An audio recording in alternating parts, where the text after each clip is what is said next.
संपूर्ण शाळेतील विद्यार्थ्यांच्या जडणघडणीवर मोठ्या जबाबदारीने लक्ष ठेवून असतात. त्यांच्या मार्गदर्शनात असंख्य विद्यार्थ्यांच्या जीवनाला कला मिळाल्याशिवाय राहत नाही. असेच कला रसिक मुख्याध्यापक म्हणून ओळख असलेले व्यक्तिमत्व म्हणजे प्रमोद वसंतराव जोशी होय.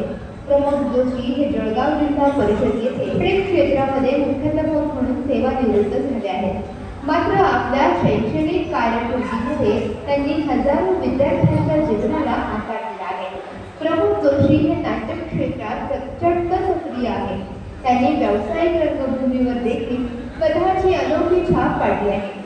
त्यांनी पुंडेकरी, कॉल मी कॅप्टन रॉबर्ट, प्रेमासुधा रंगकथा यांसारख्या विविध नाटकांमधून व्यावसायिक रंगभूमीवर पदार्पण केले. सोबतच ते शैक्षणिक काळात नाट्य क्षेत्राचे केंद्र प्रमुख म्हणून देखील सेवेत होते. तसेच ते वासुदेव जोशी समाजसेवा संघाचे पंचसचिव देखील होते. त्यांनी गीत गायनात देखील आवडीने सहभाग घेतला. त्यांचे सामाजिक विषयांवरचे लेख अशा वृत्तपत्रांमधून प्रसिद्ध झाले आहेत. यामध्ये मागासवर्गीय मुलींचे शिक्षण, सामूहिक विवाह, नाट्य क्षेत्र तसेच वासुदेव जोशी समाजातील वासुदेव ही व्यक्तिरेखा यांसारख्या महत्त्वाच्या घटकांचा समावेश होतो. त्यांच्या अष्टपैलू व्यक्तिमत्वाला मानाचा मुद्रा